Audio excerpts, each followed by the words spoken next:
What if your daily prayer, the one you say with devotion, is not protecting you, but actually feeding the very darkness you want to cast out? Padre Pio warned of this exact danger. Not every prayer pleases heaven. Some prayers cold, proud, distracted open doors to what hides in the shadows.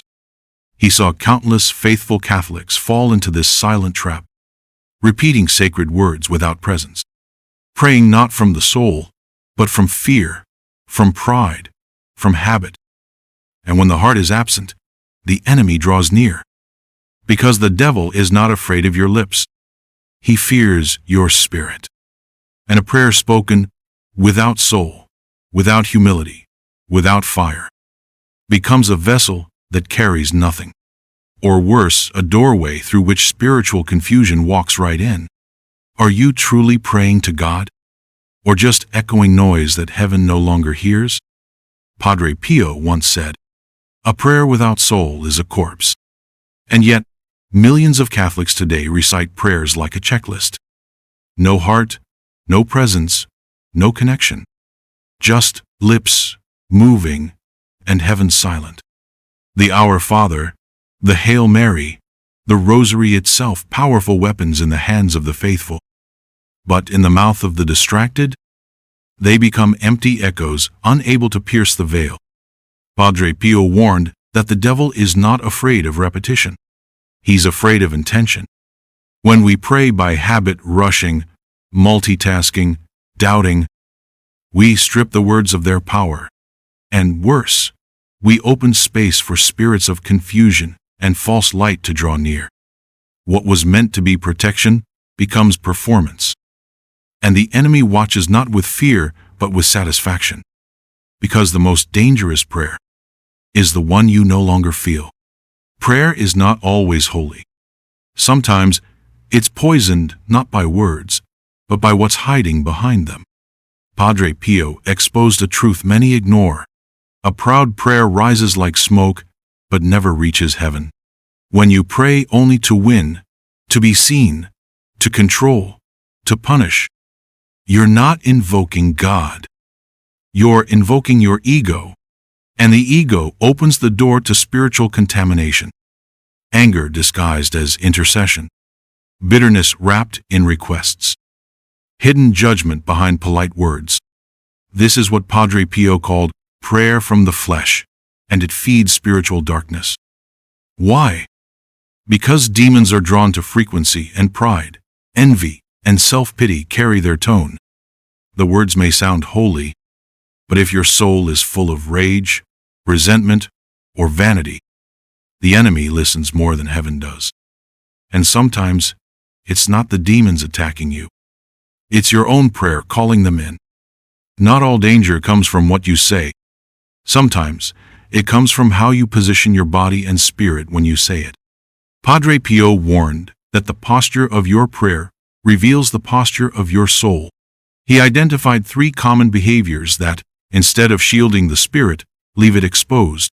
Praying while lying down carelessly, with no reverence, inviting spiritual lethargy.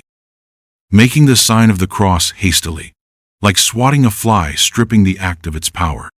Mumbling prayers while distracted, thinking of food, work, or scrolling your phone, creating spiritual noise, not connection.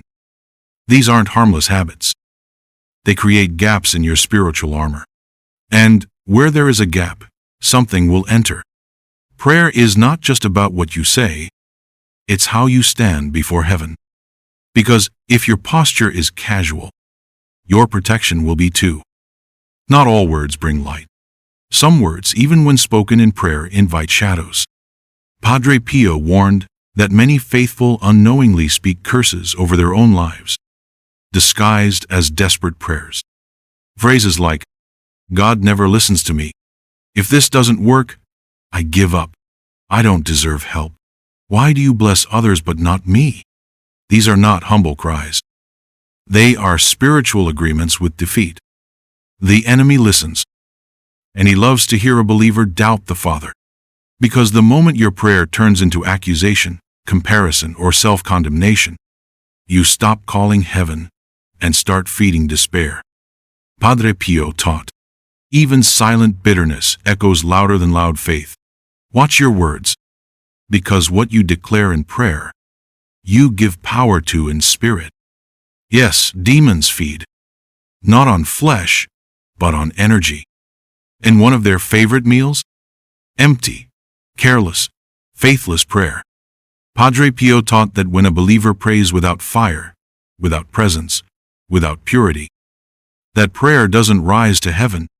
It hovers, it lingers. It becomes spiritual static, a dull hum that attracts dark frequencies. A lukewarm prayer becomes food for the enemy, Padre Pio said, because it creates a false sense of safety while leaving the soul exposed. You think you've done your part, but you've only opened the window and forgot to close it. Demons aren't afraid of long prayers. They fear sincere ones. They mock repetition without soul. They laugh at devotion without obedience. And worst of all, they thrive in homes where prayer is present, but power is absent.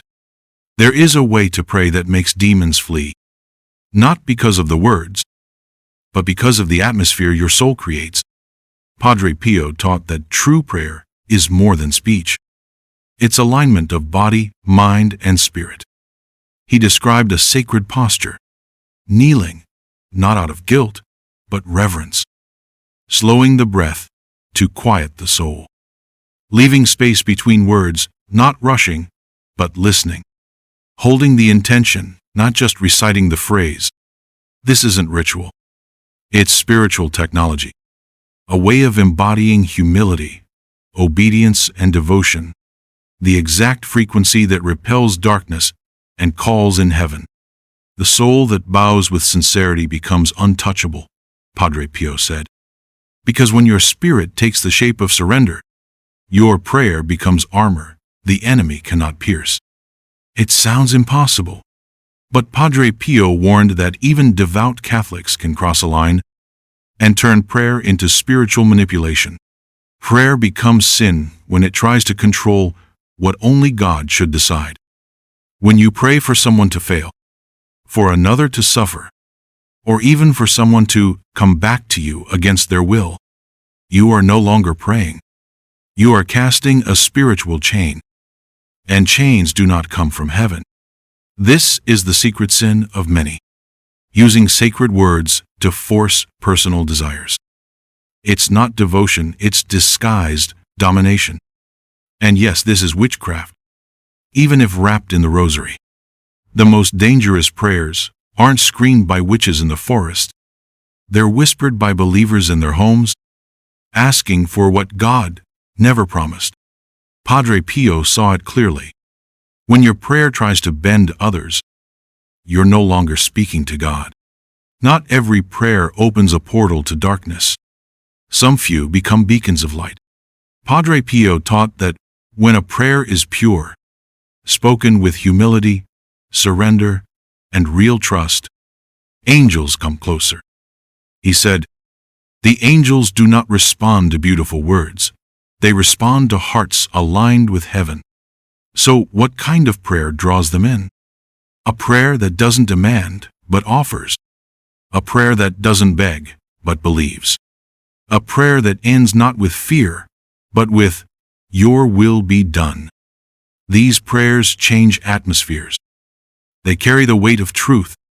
They are felt even in silence. And when a home is filled with that kind of prayer, darkness cannot stay. The angels don't come for noise. They come for resonance. And when your soul matches the sound of heaven, heaven sends backup. Now you know, prayer is not about the words you speak. It's about who you become while speaking them. Padre Pio saw it clearly. Prayer without transformation is just noise. You can keep praying out of routine, filling your room with empty echoes. Or you can choose to make your prayer a sacred alignment, a living connection between your soul and the divine. One path feeds confusion. The other invites clarity. One draws in shadows. The other commands the presence of angels. You are not powerless. You are not too far gone.